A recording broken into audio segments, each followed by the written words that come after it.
வீட்டில் விளக்கு முன்னாடி இதை ஒரு தடக்க பாருங்கள், கண்டிப்பாக பயனுள்ளதாக இருக்கும். பொதுவாக விளக்கு ஏற்றுனா வீட்டில் லக்ஷ்மி கடாட்சம் உண்டாகும் அப்படின்னு சொல்லுவாங்க. உண்மையா அப்படின்னா கண்டிப்பாக உண்டாகும், இல்லைன்னெலாம் இல்லை. அது எத்தனை விளக்கு ஏற்றணும், எந்த உலோகத்தாலான விளக்கு ஏற்றணும், எந்த திரி போடணும், எந்த எண்ணெய் போடணும், இதெல்லாம் அவங்கவங்க வசதியை பொறுத்தது. பிறகு லக்ஷ்மி கடாட்சத்தை பற்றி பேசுகிறோமே, கண்டிப்பாக உண்டாகும். அது என்ன அப்படிங்கிறத தான் இந்த பதிவில் கொஞ்சம் பொறுமையாக பார்க்குறோம். இந்த பதிவை பற்றி முழுமையாக தெரிஞ்சுக்கணும் அப்படின்னா நம்ம கொஞ்சம் காலம் பின்னோக்கி போக வேண்டியது இருக்கும். அதாவது நெருப்பு கண்டுபிடிப்பதற்கு முன் அப்படிங்கிற ஒரு பகுதிக்கு போனோம்னா இரவு பகல் 2 தான். அப்போ நெருப்பெல்லாம் கிடையாது. அங்கங்கே நெருப்பு பிடிச்சி எரிஞ்சிருந்தாலும் மனிதனுக்கு அந்த பயன்பாடு தெரியாது. அப்போ ஒரு காலகட்டத்தில் பகலில் வேலை இறை தேடுவது, இரவு அப்படின்னா அந்த குகைக்குள்ளே படுத்துறங்குவது, அவ்வளோதான் மனிதனுடைய வேலை.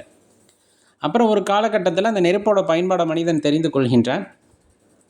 அப்போ அது அச்சமூட்டும் வகையில் தான் இருக்குது பெரும்பாலும், இல்லையா? காட்டிலெலாம் நெருப்பு பிடிச்சுன்னா படப்படப்படன்னு பிடிச்செரியும். மனிதன் சிக்கினால் அவ்வளோதான், மிருகம் சிக்கினால் அவ்வளோதான். ஆனால் அந்த மிருகம் சிக்கி இறந்து போது அது உணவுக்காக அதை எடுத்து சுவைக்கும் போது அது கொஞ்சம் வித்தியாசமாக இருக்குது. முன்னாடி அவன் சாப்பிட்ட அந்த பச்சை மாமிசத்துக்கும் இப்போ வித்தியாசம் தெரியுது. அப்போ அதனுடைய பயன்பாடை தெரிந்து கொள்கின்றான் மனிதன். அப்போ அதனுடைய அவசியத்தையும் தெரிந்து கொள்கின்றான்.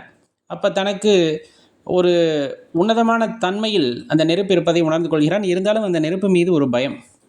எப்போவுமே ஒரு இடத்தின் மீது பயம் வந்தால் நம்ம அந்த இடத்துல நம்ம மனசு அதுவாக போய் வழிபாடு செய்ய ஆரம்பிச்சிடும். அதை என்னை காப்பாற்று அப்படின்னு யார் என்னன்ட்டு கேட்குறோம்லாம் இல்லை, கேட்க ஆரம்பிச்சிடுவோம் கண்ணை மூடி. இப்போ நமக்கு தெய்வங்கள்லாம் இருக்கிறனால அந்த தெய்வத்தை நினச்சி வணங்குவோம். அன்றைக்கி மனிதன் அந்த பயத்தில் வந்துட்டு கையெடுத்திருப்பான். அந்த நெருப்பிடமே விண்ணப்பம் வைத்திருப்பான், என் சந்ததியை காப்பாற்று அல்லது விட்டு விடு அப்படிங்கிற மாதிரி ஏதேனும் எண்ணம் இருந்திருக்கலாம். நம்ம பார்த்த மாதிரி சொல்லலை, இதெல்லாம் உள்ள பாசிபிலிட்டி தான். அதுக்கப்புறமா வந்துட்டு அதை குகைகளில் பயன்படுத்த ஆரம்பிச்சிருப்பான். ஏன்னா தெரியுது அவனுக்கு அந்த நெருப்பு இருந்ததுன்னா இதமான சூழ்நிலும் இருக்கிறது, வெளிச்சமும் கிடைக்கிறது. அப்படிங்கிறனால குகைகளில் அதனுடைய பயன்பாடு தீப்பந்தமாகவோ ஏதேனும் ஒரு மூலப்பொருட்களை பயன்படுத்தி குறுகிய நேரமோ நீண்ட நேரமோ எரிகின்றவாறு அதை பயன்படுத்தி இருக்கலாம். அப்போ அவனுக்கு ஒரு மாற்றம் கிடைத்திருக்கு. முன்னாடி 10 மணி நேரம் கிடைத்த வெளிச்சம் அப்படிங்கிறது இப்போ அவனுக்கு 24 மணி நேரமும் கிடைக்கின்ற அளவிற்கு அந்த நெருப்பு அவனுக்கு பயன்பட்டு இருக்குது. அப்படிங்கும் போது அந்த மனிதனுக்குள் ஏற்பட்ட மாற்றம் அப்படிங்கிறது ஒரு ஆனந்தம். அந்த ஆனந்தம் தான் அந்த இடத்துல லக்ஷ்மி கடாட்சம் அப்படிங்கிற ஒரு விஷயம். ஏன்னா லக்ஷ்மி கடாட்சம்னா நம்ம என்ன நினைக்கிறோன்னா பொட்டி பொட்டியாக தங்கம், பொட்டி பொட்டியாக வெள்ளி, பொட்டி பொட்டியாக பணம் அப்படின்ட்டு. அதில் அந்த ஒரு கையெழுத்து இல்லைனால் செல்லாது, இன்னையோட செல்லாதுன்னு சொன்னாலும் அதெல்லாம் மதிப்பிழந்து போயிடும். அப்போ உண்மையான அந்த லக்ஷ்மி கடாட்சம் அப்படிங்கிறது ஆனந்தம் அந்த மனிதனுக்கு அப்போ கிடைத்திருக்கும். இப்போ தனக்கு ஆனந்தத்தை கொடுத்த அந்த நெருப்பை சிறிய அளவிலே விளக்காக மாற்றியிருக்கலாம். அதாவது ரொம்ப தகன்னு வேண்டாம் அப்படிங்கும் போது அது சின்ன அளவில் மாறி இருக்கக்கூடும். அப்புறம் உலோகங்கள் கண்டுபிடிக்க எண்ணெயுடைய பயன்பாடு வரும்போது அதை மனிதன் எவ்வாறு பயன்படுத்துகின்றான் என்றால் வெளிச்சத்திற்காக பயன்படுத்துகின்றான் வீட்டிலே. ஒரு காலகட்டத்திலே ஆன்மீகத்திலே ஒரு உயர்ந்த நிலையை அடைந்த சிலர் தனக்குள்ளும் அது ஜோதியாகத்தான் இருக்கிறது, எப்படி அந்த இறைவன் ஜோதியாகத்தான் இருக்கிறார் என்பதை உணர்ந்த பின்பு அந்த ஜோதியை அவர்கள் அந்த விளக்கிலும் கண்டிருப்பார்கள். அப்போ அகத்தே இருக்கின்ற ஜோதியை வழிபடுவதும் ஒன்றுதான், புறத்தே இருக்கின்ற ஜோதியை வழிபடுவதும் ஒன்றுதான். ஞானம் பெற்றவர்கள் அகத்தே இருக்கின்ற ஜோதியை வழிபடுவார்கள். ஞானத்தை வேண்டி தவம் இருப்பவர்கள் புறத்தை ஏற்றுகின்ற விளக்கின் வாயிலாக உணர்ந்து கொள்வார்கள். அவ்வளவுதான், எளிமையாக புரிஞ்சிருக்கும்னு நினைக்கிறேன். அப்போ இறைவனை நாம் உணர்ந்து கொள்ள வேண்டும்னா ஒன்று அகத்தேடலில் போயிடணும், இல்லைன்னா புறத்தேடலில் நம்ம இந்த விளக்கு ஏற்றி வைத்து அதை வழிபடும் போது அந்த ஜோதி ரூபம் இப்படித்தான் இருக்குமோ அப்படிங்கிற அந்த உருவகம் நம்மை அடுத்த நிலைக்கு இட்டு செல்லும், அகத்தை தேட வைக்கும். அவ்வளவுதான் இந்த இடத்துல உள்ள சூட்சமம். அதை பார்த்து மனிதன் பழகிக்கொண்டு பின்னர் அது ஒருவாறாக உள்ளிருக்கின்ற ஜோதியை உணர்வதற்கு அது உதவும் அப்படிங்கிற நிலைக்கு நம்ம சென்றிருப்போம். அப்போ இந்த விளக்கோட பயன்பாடு அப்படிங்கிறது எங்கே வருதுன்னா இறைவனை ஜோதி ரூபமாக உணர்தல் அப்படிங்கிற இடத்துக்கு வந்து நிற்கும். ஆரம்ப காலகட்டத்தில் இன்றைக்கி இருந்த மாதிரி உலோகங்கள் இல்லை அப்படிங்கிற பட்சத்தில் அகல் விளக்கு மண்ணில் சும்மா அப்படி கூட்டி அதில் எண்ணெயை ஊற்றி ஏற்றிருக்கலாம். இல்லைன்னா கல்லை குடஞ்சி விளக்கு நிறைய இடத்துல நீங்கள் பார்த்துருப்பீங்க. நம்ம குலதெய்வ வழிபாட்டில் இந்த கல் விளக்கு இன்னும் நிறைய இடத்துல இருக்கும். அந்த கல்லை குடஞ்சி அதில் எண்ணெய் பிடிக்கிற மாதிரி போட்டு மேலே திரி போட்டு ஏற்றிருப்பாங்க. இந்த 2 பயன்பாடு அதிகமாக இருந்திருக்கிறதுக்கான வாய்ப்புகள் அதிகம். இன்றைக்கும் கல் விளக்கு வந்து ரொம்ப சக்தியானதுன்னு சொல்கிறது காரணம் என்ன, நம்ம முன்னோர்கள் அதை தான் பயன்படுத்தி வந்திருக்காங்க. அப்புறம் அகல் விளக்கு. அகல் விளக்கு அடுத்த கட்டத்தில் வர்றது.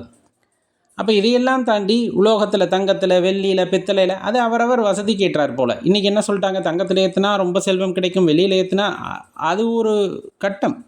கையில் இருந்தால் நம்ம ஏற்றுகிறோம். ஆனால் அந்த விளக்கு அப்படிங்கிறதே மகிழ்ச்சியை கொடுக்க வல்லது. அந்த வெளிச்சம் அப்படிங்கிறது எதை கொடுக்க வல்லது? மகிழ்ச்சியை கொடுக்க வல்லது அப்படிங்கிறத தெரிஞ்சுக்கணும். அந்த மகிழ்ச்சி தான் அந்த இடத்துல லக்ஷ்மி கடாட்சமாக இருக்குது அப்படிங்கிறத தெரிஞ்சுக்கணும். வெட்ட விலையிலையும் ஏற்றுவாங்க, ஆலயத்துக்குள்ளேயும் ஏற்றுவாங்க, வீட்டிலையும் ஏற்றுவாங்க. இது ரொம்ப முக்கியமான விஷயம்.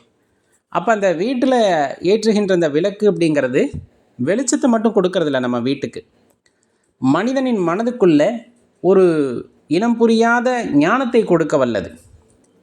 அதை தேடிப்போ அப்படின்னு தினம் தினம் அந்த சூட்சமமாக நமக்கு உணர்த்திக்கிட்டே இருக்குது. நம்ம காலையில் எந்திரிச்சு குளிச்சுட்டு விளக்கேற்றுறோம் அப்படின்னாலே ஜோதி ரூபமாக இறைவனை காண் அப்படிங்கிறத அதனுடைய தாற்பயமே.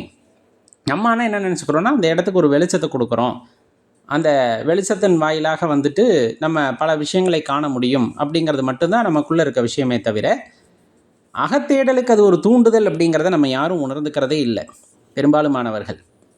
ஒரு சிலர் அதை உணர்ந்து கொண்டு அகத்தே அந்த ஜோதியை தேட ஆரம்பித்து விடுகிறார்கள். அதில் அவர்கள் வெற்றியும் பெற்று விடுகிறார்கள். இது நமக்கு நமது முன்னோர்கள், சித்தர்கள், ஞானியர்கள் காட்டிய வழி. இதை நாம் தெளிவாக தெரிந்து கொண்டோமே எனில் கண்டிப்பாக அந்த அகத்தேடல் அப்படிங்கிறது நம்மளுக்கு சாத்தியமாகும். விளக்கு தியானம்னே ஒன்று இருக்கும். அது ஆரம்ப காலகட்டத்தில் அதை பயன்படுத்துவாங்க தியானத்துக்கு. முயற்சி பண்ணி பாருங்கள். அந்த விளக்கு தியானம் அப்படிங்கிறது நம்ம மனதை ஒருநிலைப்படுத்தி மனதுக்குள்ளே ஒரு ஒளியை உண்டாக்கக்கூடிய, மனதில் கண்ணை மூடனா ஒரு ஒளி மாதிரி வந்துட்டு அது ஒரு பிம்பம் மாதிரி தெரிய ஆரம்பிக்கும். அதை அப்படியே பயிற்சி பண்ண பண்ண உள்ளிருக்கின்ற ஜோதியை தேடலாம் அப்படிங்கிறது அதனுடைய தாற்பயமும் கூட. இந்த மாதிரி பல்வேறு நிலைகள் இருக்கின்றன. ஆனால் இந்த விளக்கு ஏன் ஏற்றணும் அப்படின்னா, வெளிச்சத்தை உண்டாக்குவதற்காக மட்டுமல்ல, அந்த வெளிச்சத்தின் வாயிலாக இறைவனை உணர்வதற்கு பயன்படுத்தலாம்.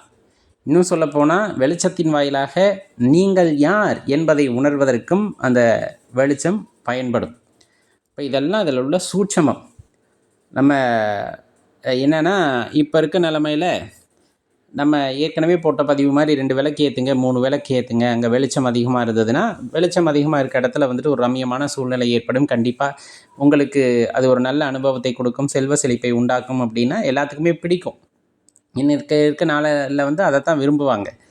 ஆனால் உண்மையான தாற்பயம் அப்படிங்கிறது இதுதான் அப்படிங்கிறத நம்ம உணர்ந்துக்கிட்டோம்னா, நம்ம இரண்டாவதாக சொன்ன வாக்கியத்தை விட முதலாவதாக சொன்ன வாக்கியம், அதாவது அகத்தேடலுக்கான தூண்டுதல் அது அப்படிங்கிறது உண்மை அப்படிங்கிற பட்சத்தில் அதனால் கிடைக்கக்கூடிய ஆனந்தம் அப்படிங்கிறது உங்களுக்கு எல்லை இல்லாததாக இருக்கும் கண்டிப்பாக.